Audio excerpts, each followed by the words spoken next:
Today we study difference between ionic bond and covalent bond. Ionic bond is formed by transfer of electron and covalent bond is formed by sharing of electrons. Ionic bond हमारे पास तब बनता है जब इसमें एक atom एक electron अपना देता है और दूसरा एटम एक इलेक्ट्रॉन रिसीव कर लेता है. जो इलेक्ट्रॉन लूज़ करता है उसके ऊपर पॉजिटिव चार्ज आ जाता है और जो इलेक्ट्रॉन गेन करता है उसके ऊपर नेगेटिव चार्ज आ जाता है. इसके अंदर हमारे पास दो एटम्स आपस में दो अपने इलेक्ट्रॉन्स को शेयर करते हैं जिससे कोवलेंट बॉन्ड बनता है. लाइक एक इलेक्ट्रॉन ए का है और दूसरा इलेक्ट्रॉन बी का है. इन दोनों एटम्स ने ये शेयरिंग की हुई है जिसके ज़रिए से हमारे पास कोवलेंट बॉन्ड फॉर्म हुआ.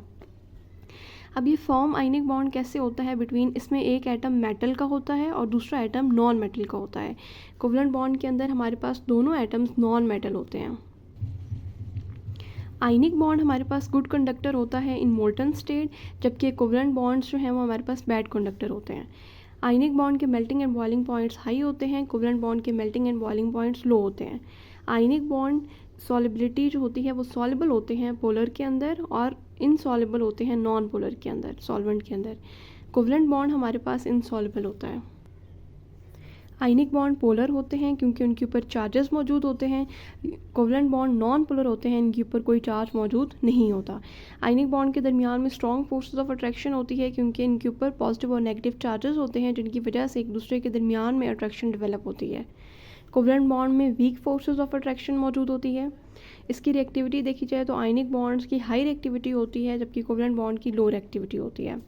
अब आयनिक बॉन्ड एक स्ट्रॉन्ग बॉन्ड है और कोवलेंट बॉन्ड एक वीक बॉन्ड है. एग्जाम्पल में हम देखते हैं NaCl. अब इन दोनों के दरमियान में आयनिक बॉन्ड फॉर्म हुआ है जिसके ऊपर सोडियम के ऊपर पॉजिटिव चार्ज एंड क्लोरीन के ऊपर नेगेटिव चार्ज आ रहा है.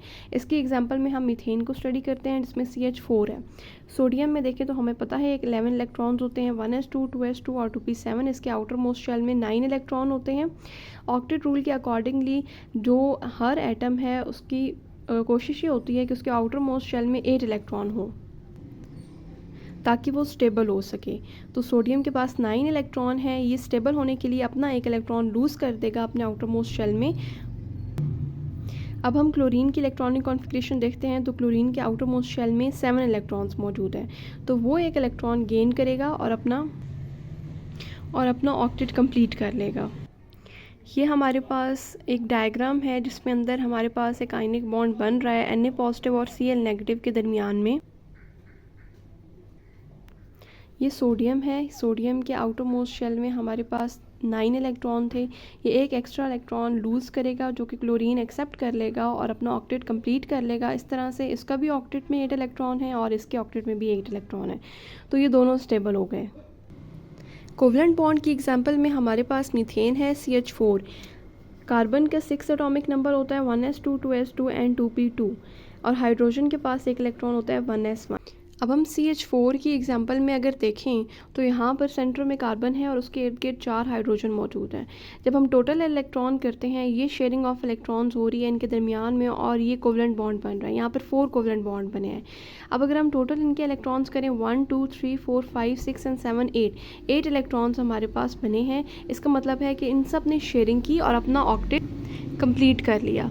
सो टोटल 8 इलेक्ट्रॉन्स हमारे पास यहाँ पर हुए हैं. तो it is stable by mutual sharing of electrons.